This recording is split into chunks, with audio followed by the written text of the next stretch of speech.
이번 시간에는 공유결합에 대해서 알아보도록 할게요. 우리가 이온결합과 이제 비교했을 때 공유결합은 비금속 원소들끼리의 결합이라고 볼 수 있어요. 그러면 비금속 원소들은 서로 전자를 얻으려는 경향성이 있기 때문에 전자를 잃거나 얻지 않고 전자쌍을 공유하는 형태로 결합을 이루게 됩니다. 이때 공통적인 결합의 특징은 이제 각 원소가 무엇을 만족해야 하냐면 옥텟 규칙을 만족한다는 것은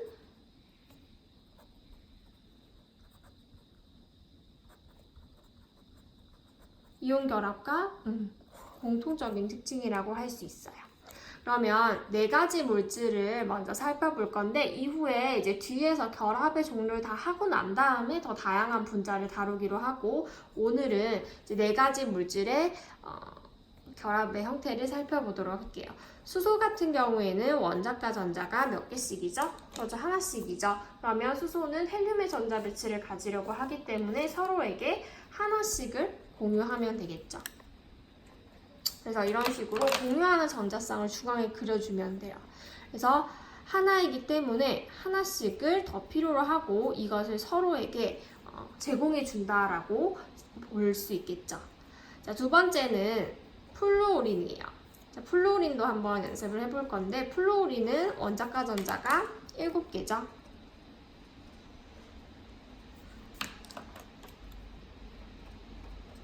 그래서 하나씩이 더 필요하기 때문에 하나씩을 서로에게 공유해줘야 된다는 거죠. 그래서 중앙에 한 쌍이라는 건 전자 2개를 의미합니다. 자, 다음에 스스로 O2, N2, 산소와 질소 분자도 위에처럼 그림을 한번 그려보시면 같이 한번 확인을 해볼게요. 자, 그러면 공유결합에서도 우리가 에너지 변화 그래프를 한번 살펴볼 건데요. 교과서 지금 117페이지에 보는 것처럼 형태가 이온결합과 굉장히 비슷해요. 그래서 이 그래프에서 해석하는 방식은 비슷합니다. X축이 핵 사이의 거리고요. Y축이 에너지. 전체적인 형태는 이런 형태로 생겼고요. 지금 각각의 지점, 한 3지점을 살펴볼 수가 있겠죠. 가장 에너지가 낮은 지점에서 결합이 형성되겠죠. 책에서 동그라미 1, 2, 3, 4로 표현을 했는데 동그라미 1 같은 경우에는 핵과 핵 사이의 거리가 아주 멀어서 결합이 형성되지 않은 지점을 의미를 하고요. 동그라미 2번인 포인트 같은 경우에는 이제 점점 핵과 핵 사이의 거리가 가까워지고 있어서 에너지적으로 안정화된 지점을 의미해요. 동그라미 3번은 결합이 형성되어서 가장 안정한 지점을 의미를 하고요. 동그라미 4번인 지점은 핵과 핵 사이의 거리가 지나치게 가까워서 반발력이 크게 작용하는 지점을 의미합니다. 4번 같은 경우에는 이제 결합이 형성되지 못하는, 더 이상 결합이 유지되지 않는다라고 보시면 됩니다. 그래서 이때 수소 분자를 예로 들면 수치상으로 결합이 형성되는 지점이 74 피코미터, 결합의 길이라는 뜻이죠. 핵과 핵 사이의 거리를 의미합니다. H2 같은 경우에는 핵과 핵 사이의 거리가 74라는 뜻은 각각이 2분의 1씩 하면 37 정도가 된다라는 뜻이겠죠. 자, 이 거리가 74다. 그리고 결합이 형성될 때 지금 마이너스 436으로 표현되어 있는데 마이너스라는 것은 원자가 분자가 될 때 에너지적으로 이득을 얼만큼 보냐면 436만큼 본다라는 뜻이에요. 그만큼의 에너지가 방출된다라는 뜻이에요. 그러면 결합이 깨어질 때 436만큼이 나오게 되겠죠. 그렇죠? 결합이 깨어질 때 436만큼 우리가 가해줘야 그 결합을 끊을 수 있다라는 뜻이겠죠. 부호는 그런 식으로 해석을 하시면 될 것 같아요. 자, 그 다음에 이제 공유결합 같은 경우에는 조금 특이하게 종류가 그 안에서 두 가지로 좀 더 나누어질 수가 있어요. 그래서 네 번째로 우리가 종류를 한번 살펴볼 건데 크게 두 종류로 나누어서 얘기를 할 거예요. 첫 번째는 우리 계속 분자라는 말을 많이 썼었는데 분자. 두 번째는 원자의 형태인데 결정의 구조를 하고 있는 두 가지로 나눌 수가 있어요. 이것을 공유 결정이라고도 부르는 책들도 있어요. 자, 분자라는 건 물, 이산화탄소, 아이오딘, 방금 했던 F2, H2, O2, N2 이런 것처럼 특징적인 게 뭐냐면 딱딱 끊어지는 단위가 존재를 해야 돼요. 그래서 규칙적이기 때문에 이 친구들도 분자 뒤에 결정이라는 말을 붙이기도 하는데 그냥 분자라고 불러주면 됩니다. 가장 보편적인 이제 공유결합이라고 볼 수 있는데 공유결합 중에서 단위가 존재하지 않는, 즉 이온결합처럼 무수히 많은 그런 끊임없이 이어지는 형태를 하고 있는 것들이 있어요.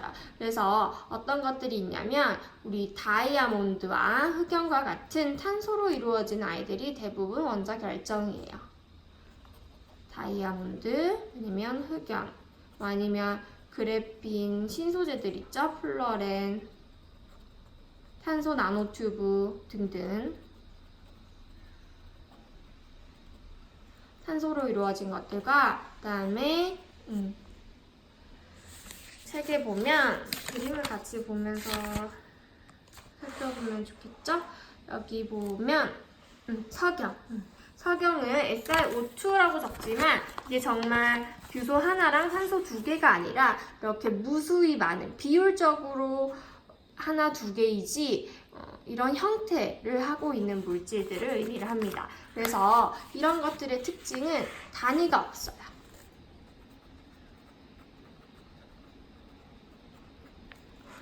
그리고 그물처럼 이어진다.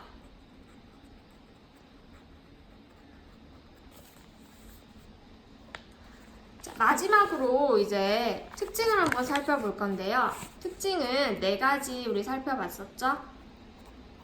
이온 결합할 때처럼 네 가지를 살펴볼 건데 첫 번째, 물에 대한 용해성. 얘네들은요, 물에 잘 대부분 녹지 않아요. 예외 몇 가지가 있다면 우리 뒤에 산염기에서 배울 건데 암모니아, 염화수소 이런 것들, 수소의 특징 때문에 나타나는 애들 빼고는 물에 잘 녹지 않고요. 그 다음에 전기 전도성. 전기 전도성은 고체, 액체로만 나누어서 살펴보면 돼요. 왜냐하면 물에 잘 녹지 않기 때문에. 그래서 전기 전도성은 대부분 없어요. 그런데 예외가 하나 있죠. 탄소로 이루어진 흑연과 다이아몬드. 얘네들 이 중에서도 이런 아이들은 전기를 통합니다. 물론 다이아몬드는 아닙니다.